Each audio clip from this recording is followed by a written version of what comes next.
కాంగ్రెస్ లో కొలువుల జాతర నడుస్తోంది. రేపో మాపో 6 కొత్త మంత్రులు రాబోతున్నారు. వీటితో పాటు నామినేటెడ్ పోస్టులను భర్తీ చేస్తామని అంటున్నారు.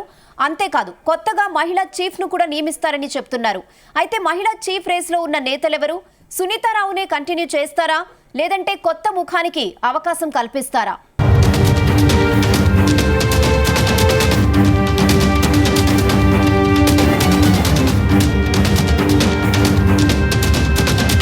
తెలంగాణలో కాంగ్రెస్ ప్రభుత్వం ఏర్పడి ఏడాది అవుతుంది.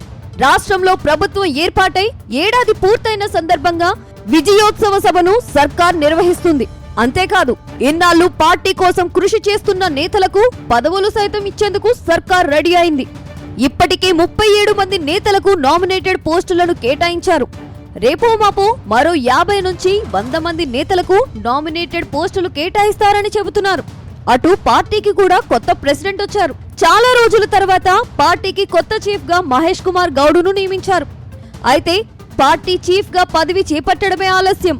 పార్టీలో అన్ని పదవులను భర్తీ చేయాలని టీపీసీసీ చీఫ్ నిర్ణయించారు. ఈ నేపథ్యంలో కొత్తగా మహిళా కాంగ్రెస్ చీఫ్ పదవి ఎవరికి ఇస్తారనేది కీలకంగా మారింది.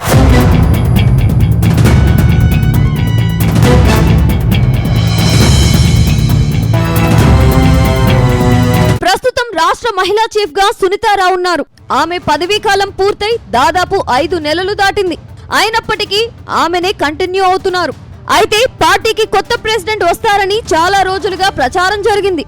కానీ కొన్ని కారణాల వల్ల వాయిదా పడుతూ వస్తుంది. తాజాగా పార్టీ ప్రెసిడెంట్ నియామకంపై టీపీసీసీ ఫోకస్ పెట్టడంతో మహిళా నేతలు కూడా అలర్ట్ అయినట్టు తెలుస్తుంది. ఇప్పటికే కొందరు నేతలు మహిళా చీఫ్ పదవిని దక్కించుకునేందుకు ఢిల్లీలో లాబింగ్ కూడా చేస్తున్నట్టు సమాచారం. అటు సునీతారావు కూడా తనను మరోసారి కంటిన్యూ చేయాలని చెప్పినట్లు తెలుస్తుంది. తాను పార్టీ అధ్యక్షురాలిగా ఉన్న సమయంలో అనేక పోరాటాలు చేసినట్టు గుర్తు చేస్తున్నారు. అంతేకాదు తనపై దాదాపు 10కి పైగా కేసులు కూడా ఉన్నట్టు ఆమె చెబుతున్నారట. పార్టీ కష్టకాలంలో ఎన్నో ఒడిదుడుకులు ఎదుర్కొన్న తనకు మళ్లీ ఛాన్స్ ఇవ్వాలని కోరుతున్నారట. ఒకవేళ మహిళా చీఫ్ పోస్ట్ ఇవ్వని పక్షంలో నామినేటెడ్ పోస్ట్ అయినా ఇవ్వాలని పార్టీ పెద్దలను కోరుతున్నట్టు సమాచారం. అయితే గత అసెంబ్లీ ఎన్నికల్లో గోసామహల్ అసెంబ్లీ టికెట్ ఇచ్చిన సునీతారావు గెలవకపోయారని మరికొందరు నేతలు గుర్తు చేస్తున్నట్టు తెలుస్తుంది.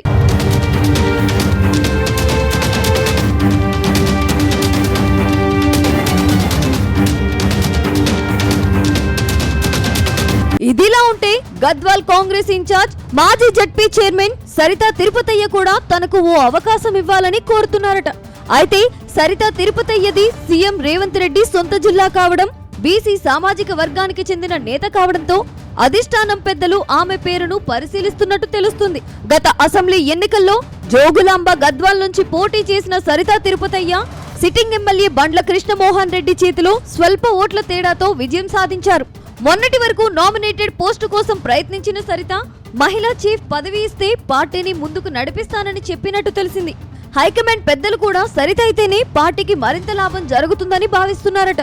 మరోవైపు ఓసీ లీడర్లు కూడా పార్టీ చీఫ్ పదవి రేసులో ముందున్నారట. ఓసీలకు అవకాశం కల్పిస్తే బడంగ్పేట మేయర్ పారిజాత నరసింహారెడ్డి తన పేరును పరిశీలించాలని కోరినట్టు సమాచారం.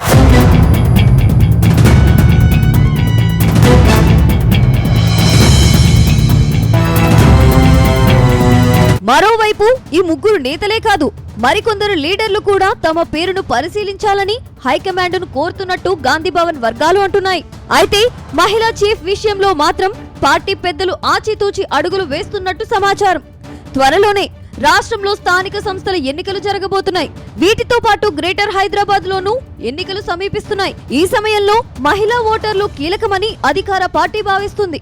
ఈ నేపథ్యంలో సరైన నేతకే మహిళా చీఫ్ పదవిని ఇస్తే పార్టీకి మరింత బూస్ట్ అవుతుందని పార్టీ పెద్దల ఆలోచనగా ఉందట. ఏది ఏమైనా పార్టీ మహిళా చీఫ్ ఎంపికలో గొడవలకు తావు లేకుండా అందరి సలహాలు సూచనల మేరకే సదరు నేతలను ప్రకటించే అవకాశం ఉందని గాంధీభవన్ వర్గాలు అంటున్నాయి.